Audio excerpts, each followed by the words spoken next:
Matthew chapter 26.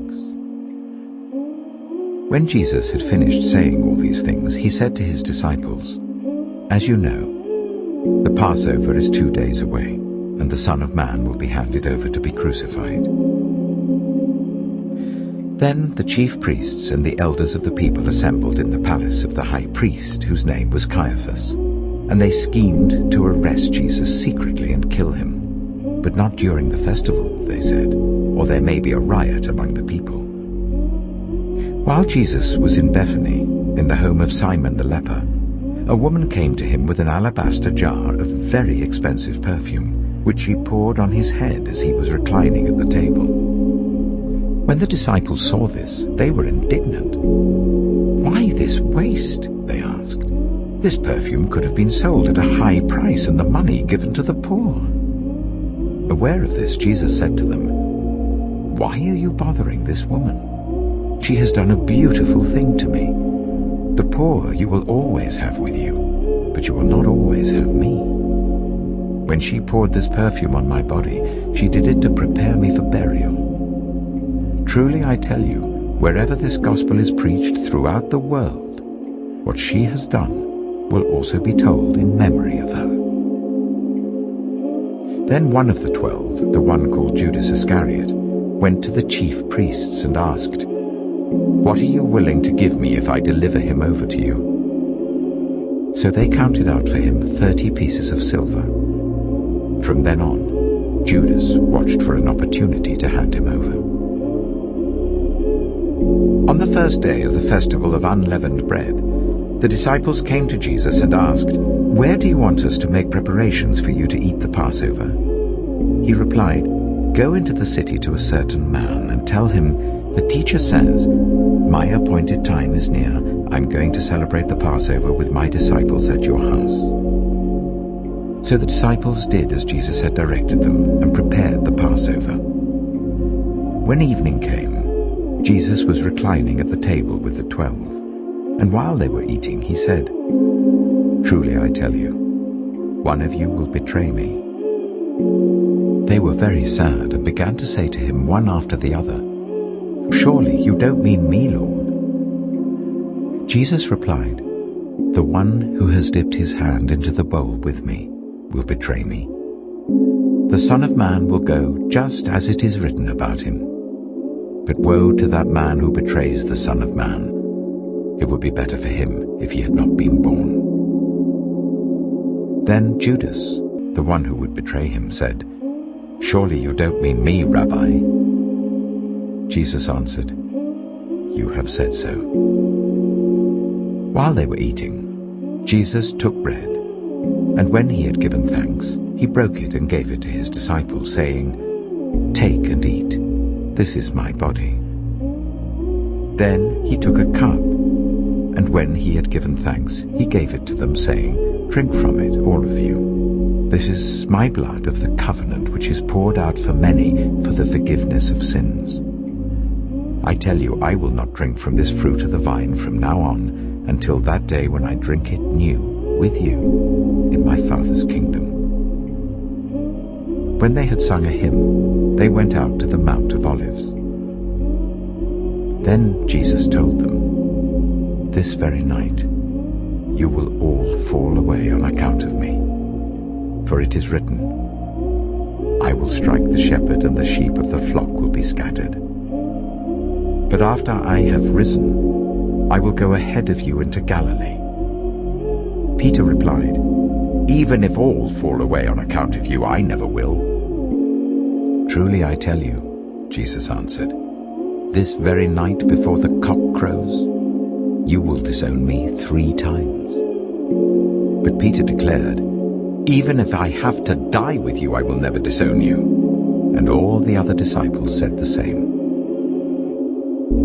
Then Jesus went with his disciples to a place called Gethsemane, and he said to them, "Sit here while I go over there and pray." He took Peter and the 2 sons of Zebedee along with him, and he began to be sorrowful and troubled. Then he said to them, "My soul is overwhelmed with sorrow to the point of death. Stay here and keep watch with me." Going a little farther, he fell with his face to the ground and prayed, "My Father, if it is possible, may this cup be taken from me. Yet not as I will, but as you will." Then he returned to his disciples and found them sleeping. "Couldn't you men keep watch with me for 1 hour?" he asked Peter. "Watch and pray, so that you will not fall into temptation. The spirit is willing, but the flesh is weak." He went away a second time and prayed, "My Father, if it is not possible for this cup to be taken away unless I drink it, may your will be done." When he came back, he again found them sleeping because their eyes were heavy. So he left them and went away once more and prayed the third time, saying the same thing. Then he returned to the disciples and said to them, "Are you still sleeping and resting? Look, the hour has come, and the Son of Man is delivered into the hands of sinners. Rise, let us go. Here comes my betrayer." While he was still speaking, Judas, one of the 12, arrived. With him was a large crowd armed with swords and clubs sent from the chief priests and the elders of the people. Now the betrayer had arranged a signal with them. "The one I kiss is the man. Arrest him." Going at once to Jesus, Judas said, "Greetings, Rabbi," and kissed him. Jesus replied, "Do what you came for, friend." Then the men stepped forward, seized Jesus, and arrested him. With that, one of Jesus' companions reached for his sword, drew it out, and struck the servant of the high priest, cutting off his ear. "Put your sword back in its place," Jesus said to him. "For all who draw the sword will die by the sword.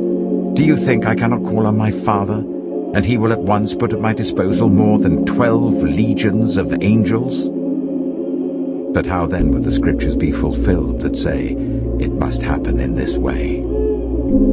In that hour Jesus said to the crowd, "Am I leading a rebellion that you have come out with swords and clubs to capture me?